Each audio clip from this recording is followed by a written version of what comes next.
વિદ્યાર્થી મિત્રો, તમે પેન્ટેડ એપ્લિકેશન ડાઉનલોડ કરી લો. અહીંયા તમને હોમ પેજ ઉપર જ વિકાસના દરેક વિષયનું તમને સોલ્યુશન્સ મળી જશે. લિંક નીચે ડિસ્ક્રિપ્શનમાં આપેલી છે. અને તમારા માટે ખાસ અમે લોન્ચ કરી રહ્યા છીએ રેપિડ રિવિઝન બેચ, જેની અંદર ગણિત, વિજ્ઞાન, સમાજ, ઇંગ્લિશ આખું રિવાઇઝ કરાવશું કે જેથી એક મહિનામાં તમને સરસ મજાનું રિઝલ્ટ ફાઇનલ એક્ઝામમાં લઈ આવો. અને સાથે માર્ચ મહિનામાં આપણે લોન્ચ કરવાનું છીએ પેપર સોલ્યુશન બેચ. તો હમણાં જ એપ્લિકેશન ડાઉનલોડ કરો. લિંક નીચે ડિસ્ક્રિપ્શનમાં છે. ચેનલ સબસ્ક્રાઇબ કરો. નમસ્કાર વિદ્યાર્થી મિત્રો, આજના વિડીયોમાં આપણે જોશું વાર્ષિક પરીક્ષા 2026 વિકાસ અસાઇનમેન્ટ ધોરણ 9 સમાજ વિભાગ બી ચેપ્ટર 7. પહેલો પ્રશ્ન, નીચેના પારિભાષિક શબ્દોની સંકલ્પના સ્પષ્ટ કરો. પહેલું, ઓપરેશન વિજય. ઓપરેશન વિજય એટલે ભારત સરકારે ગોવાને પોર્ટુગીઝ સરકારના અંકુશથી મુક્ત કરવા શરૂ કરેલું લશ્કરી અભિયાન. બીજું, પ્રદેશવાદ.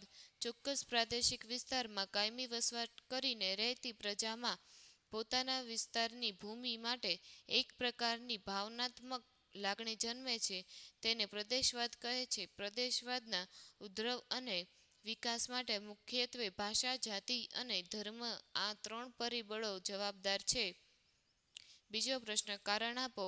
હૈદરાબાદમાં પોલીસ પગલું ભરવામાં આવ્યું હતું. તેનો જવાબ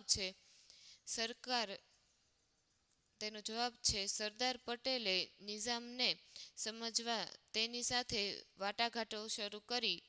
એ સમયે નિઝામના અધિકારીઓએ તેને સૈન્ય લોકો પર ત્રાસ ગુજારવાનું શરૂ કર્યું. લોકોને એ અસહ્ય પરિસ્થિતિમાંથી બચાવવા માટે ભારત સરકારને હૈદરાબાદ સામે પોલીસ પગલું ભરવું પડ્યું. ત્રીજો પ્રશ્ન, દેશી રાજ્યોને ભારતીય સંઘમાં જોડાવા સરદાર પટેલ કઈ અપીલ કરી હતી? દેશી રાજ્યોને ભારતીય સંઘમાં જોડાવા સરદાર પટેલે આ અપીલ કરી હતી. તેમના શાસન હેઠળની પ્રજા અને ભારતીય સંઘના હિતોમાં તેઓ પોતાના રાજ્યોનો સ્વેચ્છાએ ભારતીય સંઘમાં જોડાવા પોતાની સંમતિ આપે છે. ચોથો પ્રશ્ન, ફ્રેન્ચ સરકાર તેની ભારતમાંની વસાહતો ભારતને સોંપી દેવા શા માટે તૈયાર થઈ? તેનો જવાબ છે ઈસવીસન 1950માં ભારત સાર્વભૌમ પ્રજાસત્તાક રાષ્ટ્ર બન્યું. એ સમયે ભારતમાં ફ્રેન્ચોની પુડુચેરી સહિત 5 વસાહતો હતી. પ્રદેશોના લોકો ભારતીય સંઘમાં જોડાવા માંગતા હતા. એ માટે તેમણે ઉગ્ર સ્વાતંત્ર્ય ચળવળો શરૂ કરી હતી. ફ્રેન્ચ સરકારે એ ચળવળોને દબાવી દેવાના પ્રયત્નો કર્યા.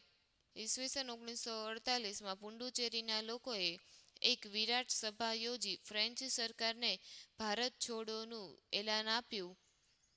ભારત સરકારે પુડુચેરીનું શાંતિમય સમાધાન કરવા ફ્રેન્ચ સરકાર સાથે વાટાઘાટો શરૂ કરી. પરંતુ લોકો પુડુચેરીને તાત્કાલિક આઝાદ કરી ભારતમાં જોડી દેવા માંગતા હતા. ફ્રેન્ચોના અંકુશ હેઠળની અન્ય વસાહતોના લોકોએ પણ સ્વાતંત્ર્ય ચળવળો શરૂ કરી હતી. યેન્નામમાં લોકોની મુક્તિ સેનાએ ઈસવીસન 1954માં યેન્નામનો વહીવટ કરી પોતાના હસ્તક લઈ લીધો. લોકોનો મિજાજ પારખીને ફ્રેન્ચ સરકારે 13 ઓક્ટોબર 1954માં ભારત સરકાર સાથે વાટાઘાટો શરૂ કરી.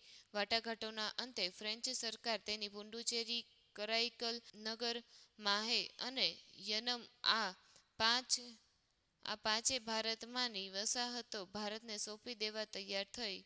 પાંચમો પ્રશ્ન, રાજ્યોની પુનર્રચના પછી કેટલાક ઘટક રાજ્યો અને સંઘ પ્રદેશો અસ્તિત્વમાં આવ્યા?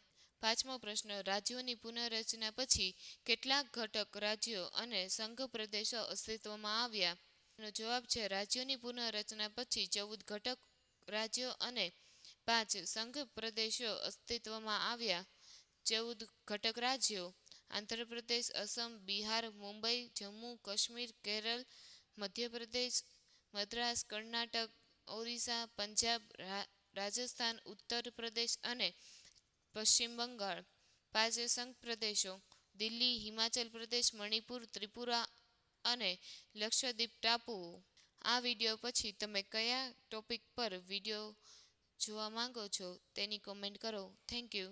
વિદ્યાર્થી મિત્રો, તમે પેન્ટેડ એપ્લિકેશન ડાઉનલોડ કરી લો. અહીંયા તમને હોમ પેજ ઉપર જ વિકાસના દરેક વિષયનું તમને સોલ્યુશન્સ મળી જશે. લિંક નીચે ડિસ્ક્રિપ્શનમાં આપેલી છે. અને તમારા માટે ખાસ અમે લોન્ચ કરી રહ્યા છીએ રેપિડ રિવિઝન બેચ, જેની અંદર ગણિત, વિજ્ઞાન, સમાજ, ઇંગ્લિશ આખું રિવાઇઝ કરાવશું કે જેથી 1 મહિનામાં તમે સરસ મજાનું રિઝલ્ટ ફાઇનલ એક્ઝામમાં લઈ આવો. અને સાથે માર્ચ મહિનામાં આપણે લોન્ચ કરવાનું છીએ પેપર સોલ્યુશન બેચ. તો હમણાં જ એપ્લિકેશન ડાઉનલોડ કરો. લિંક નીચે ડિસ્ક્રિપ્શનમાં છે. ચેનલ સબસ્ક્રાઇબ કરો.